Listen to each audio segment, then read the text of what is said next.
And welcome back to the Digital Education Station, everyone. I am Ryan Ferran, Chief Communications Officer with the Arcadia Unified School District, and this is Gary McGuey with Leader and Me. Yes, sir. Gary, thank you so much for being here. We really appreciate this. Thank you. Thanks for the opportunity. So in Arcadia Unified, for years, we've had great character programs, especially in our elementary and middle schools, to help kids with respect, responsibility, learning how to be a better classmate, and just a better all person and leader.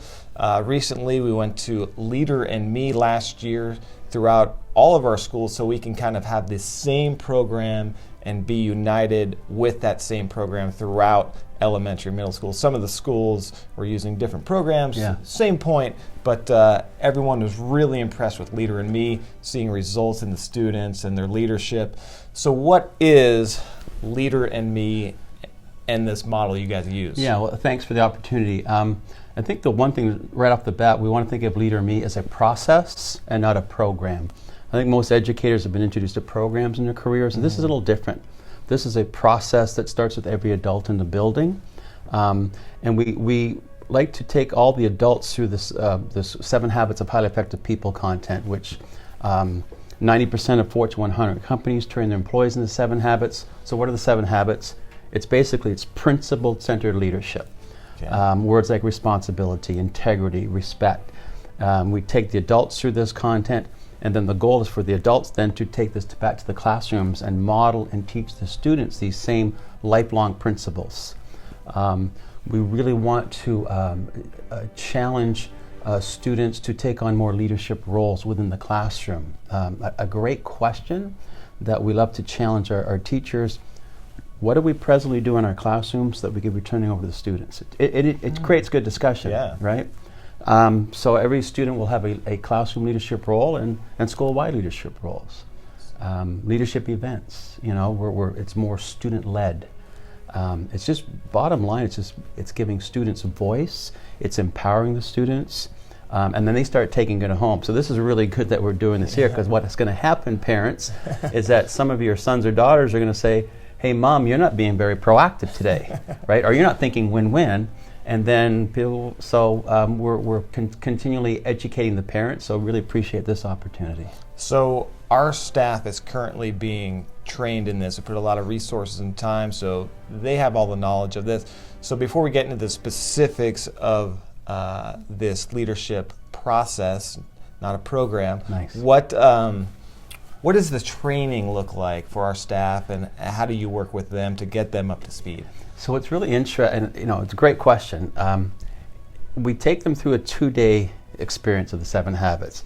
And what's very interesting, we ask them to forget about their students right now and take this as personal development, because all of these educators, they have other roles in their lives, so they really start to reflect on themselves. So this isn't just something for school, this is life, and it really gets them thinking about their role as a parent, their role as a spouse or significant other, as a family member.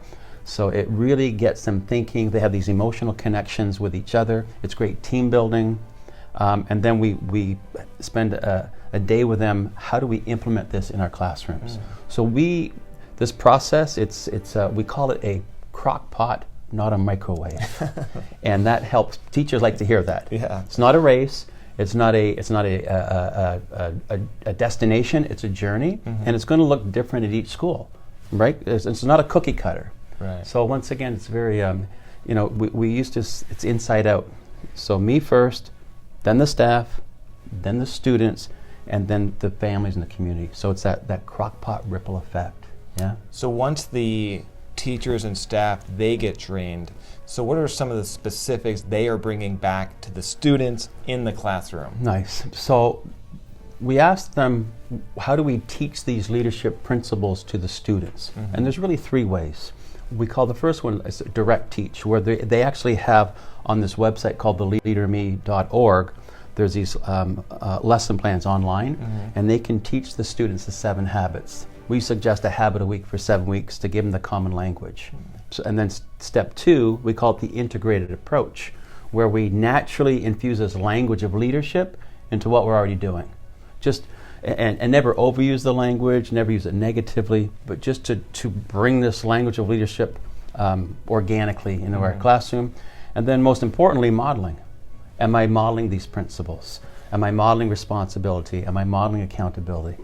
Because, the only person we can change is ourselves. Can't change anybody else. And, so by modeling, I think it was Albert Schweitzer said, modeling is not the main means, it's the only means of influencing others. So this is very much of an inside, life is inside out. So how much time are the teachers and students spending on talking about this, working through it in the classroom? What does that look like on a day-to-day, week-to-week basis? Yeah. So really it's not like, okay, put away your math, let's bring out Leader Me. That's not what this is. So the direct teach, that might be 15 minutes once a week early on in the year, so they get the language. Now we're just naturally infusing this language. So it's not like we need to block out time for it. No. Each classroom will have, they'll have classroom mission statements. Class rules is old school leadership. Rules without relationships breeds rebellion. So we want to involve students in establishing their classroom mission statements. We want every student to have, a classroom leadership role, which changes, monthly. We just want to give students a voice in this, and a leadership role isn't like a classroom job. I think most of us know about classroom jobs. Yeah, I need you to do this and you do this, and it's okay. Yeah. But a leadership role is more empowering, and when students start coming up, hey Ryan, I think we need a leadership role for this or a leadership role for this. That's when the magic starts to happen, and students start feeling good about themselves. I like how you put that, because it's for the parents out there who are wondering. I like you talked about the difference from when you and I were in a class and maybe when mom and dad were in a class. So if you touched on it, maybe a little bit more about how it looks different, this process, leadership process, as opposed to when we were sitting in rows and desks way back when we were in school. What are some of the other differences? Well, I said, we need to stop thinking rules and rows and stop thinking more mission and movement, right? I think that's really what we're getting after here. It's just, it's not my classroom, it's our classroom. We want students to feel like they own the classroom, not like they're renting the classroom. Yeah, so. And then, so what impact? So I'm a student, I went through this, I learned everything, I know the 7 habits, I'm practicing with my teacher, my classmates. What impact does that have on me? And that needs to be, what are we hoping to achieve by bringing this in, right? Exactly. That's the bottom line. Right. So the first year, we really get into social emotional learning piece, creating this culture. When you walk into your school, what do you see? What do you feel? We've been in a lot of schools over the years, right? You walk into some schools, you feel like you've just walked into a DMV or a hospital, right? And you want to walk in, it feels like leadership. And then next year, we're going to get into this piece around leadership notebooks, where students are going to be tracking their goals. They're going to be tracking their various progress, how they're doing, which will set up student-led conferences.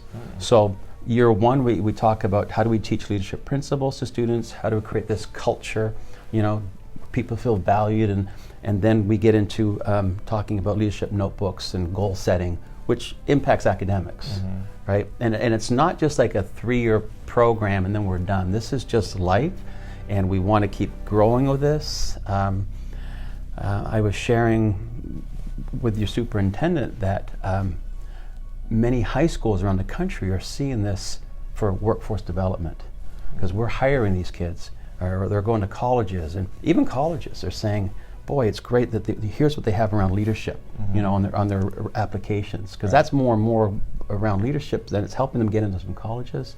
Or for the students who just, that career path, they're teaching these workforce development skills, these competencies. So a big concern, as you know, Gary, nationally and everywhere for parents, for administrators, is on-campus bullying. It's an issue that has persisted for years, and it seems like it's here, and people are always talking about it. What can we do? I'm a parent. What can I do? What is my school doing? How does this model, this leadership model, impact bullying? Does it reduce bullying? What effects does it have? So once again, another great question. And yes, it's tragic what's going on. So this is all principle-centered leadership. And how does this impact the bullying issues? This is a proactive approach to dealing with bullying issues. If we look at one habit 4 is to think win-win. And over the years, I've done, a multitude of workshops with high school students. And typically, the people who exhibit the bullying behaviors, right, we should never label them as bullies, the people who exhibit the bullying behaviors typically work from the win-lose paradigm. And who do they typically pick on are the people who come from a lose-win. We call them the doormat. Walk all over me, wipe your feet on me. So we can start teaching students more about being principle-centered, like habit 4, being courageous and considerate for others, being kind. These are words we've heard all the time, but I think being more deliberate with this, definitely feel it's going to minimize, reduce these bullying issues, whether it's cyberbullying or whether it's, as opposed to walk down a different hallway or go talk to an adult. This is a deeper way of looking at it. How have you seen our teachers and our students respond to Leader in Me so far? Here's the interesting piece, and I've been doing this for 19 years. Students, I'll say this right now, parents, students are never the issue. Students get it. It's me as an adult, how am I doing modeling these principles? And what's exciting is every school we've worked with, unbelievable leadership, administrators are fantastic, the staff is fantastic, so this is going to be the recipe for greatness. So, what do we typically see right off the bat with this piece here? Office referrals go down, attendance goes up, students are more excited, staff is more excited. This really reconnects a lot of staff members to why they chose this profession. I love asking this question around mission, and I throw this up: do our behaviors match our mission? And that gets people thinking, right? If so, why am I talking to the student that way? Is that part of my mission? Right. Why am I talking to my own daughter that way? Right. Yeah. So if I'm a parent and I want to know what my student's going through, what Leader in Me is, what can I do? What can I read? What website can I go to? So I'm speaking the same language. So if they go to theleaderinme.org, theleaderinme.org, and they can look under the parent piece there, and we really do want the families to be involved in this, because you think about it, students are at home 67% of the time. They're at home, and hopefully we can, and not that we're not, but hopefully we can help model these principles as well. Design a family mission statement. There's a great activity, right? You never thought about that, because that's the most important organization, is our families. I think it'd be wise to ask your son or daughters, tell me about your leadership role. Tell me which habit you're working on right now, and give them a chance, because the best way to learn something is to have these brain retrievals and let them talk about it. So I think that's a great way for us to help support it. We share this with teachers, so I'll just share this with you parents. Never use the language negatively. For example, excuse me, young man, you're not being very proactive today, are you? So if you go negative, your sons and daughters will become allergic to the habits. So very good tip. Anything else we should know about the leadership model and Leader in Me that you want to touch on? Well, I think just in summarizing, crockpot, not microwave, is huge. Process, not program, is huge. And life is inside out, means it starts with me first. So modeling is the key to life. Very good. Thank you very so much, Gary, for stopping by the Digital Education Station, giving some insights to our parents and staff and teachers. It's been great. Gary McGuey with Leader in Me, thank you so much. Thank you very much. Appreciate it.